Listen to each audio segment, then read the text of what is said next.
Salut à tous. Je suis Anne-Marie Legrand et vous êtes sur une chaîne dédiée à l'orientation professionnelle et au choix de carrière. Si ce sujet vous intéresse, abonnez-vous.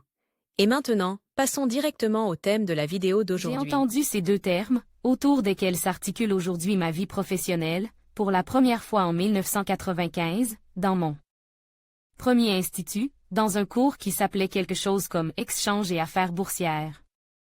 À l'époque, il n'y avait pas de discipline spéciale consacrée aux marches des valeurs mobilières, et les étudiants des spécialités économiques se voyaient simplement expliquer une théorie construite sur des définitions et des termes.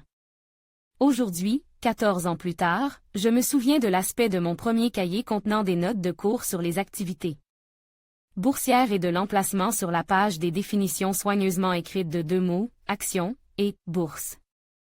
Il me semblait si inhabituel et si fascinant. Je pense que c'est à ce moment-là que mon voyage a commencé. À propos, le Centre d'orientation professionnelle ProfGID a récemment mis au point un test d'orientation professionnelle précis, qui vous indiquera les professions qui vous conviennent et vous donnera des indications sur votre type de personnalité et votre intelligence.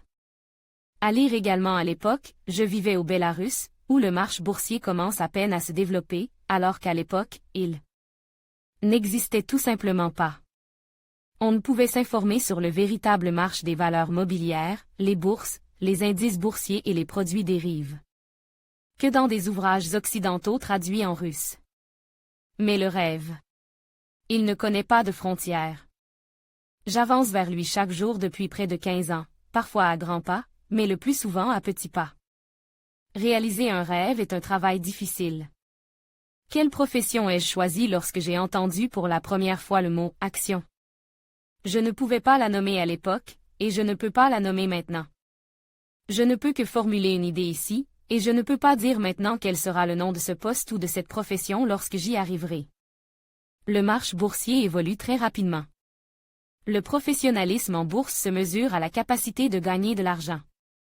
Certains pensent que ce n'est pas un travail très digne comparé aux professions socialement importantes que sont celles de médecin ou d'enseignant. Je le place au même niveau en termes d'importance. Il est important de gérer l'argent des autres de manière professionnelle. Les gens vous le confient autant que leur santé. Et les principes de moralité et d'honnêteté sont les mêmes ici. La profession de mes rêves n'a pas de nom précis. Peut-être s'agira-t-il de gestionnaire d'actifs, de gestionnaire de portefeuille, ou, plus récemment, de banque privée. À lire également voulez-vous devenir un scientifique de carrière en seulement 2 mois? Faites un métier utile qui aide les gens. Le cours d'Elmira Davidova. J'en suis maintenant à la dernière étape de mon parcours, je suis analyste financier. Il est dommage que le concours porte sur le choix d'une profession et non sur la profession elle-même. Beaucoup de gens ne réalisent pas à quel point l'analyse boursière est inhabituelle, mais ils ne comprennent pas non plus en quoi consiste ce métier. Nous sommes des professionnels du service. Chaque jour, nous examinons des montagnes d'informations, rédigeons des analyses, formulons des recommandations et exprimons nos opinions oralement et par écrit. Nous arrivons tôt au travail afin d'être au courant de la fermeture des bourses occidentales ou de l'ouverture des bourses asiatiques. Avant l'ouverture des bourses russes et d'avoir le temps de mettre nos idées en mots. La spécificité de cette profession réside dans l'étendue des connaissances et des compétences requises d'un analyste dans ce domaine.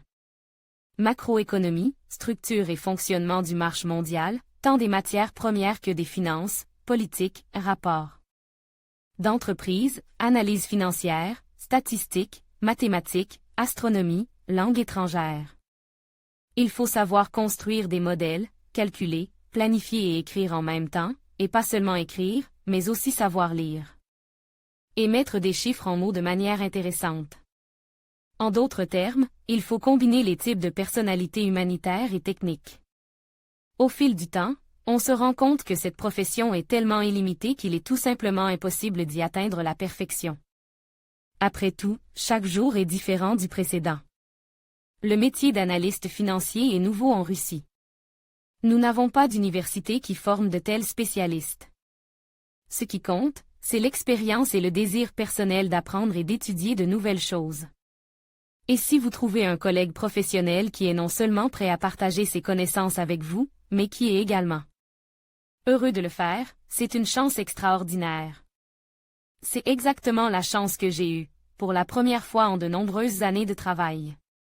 C'est pourquoi je ne suis pas presse de fermer la porte de cette étape de mon parcours professionnel, je veux y vivre et peut-être y rester plus longtemps que je ne l'avais prévu au départ.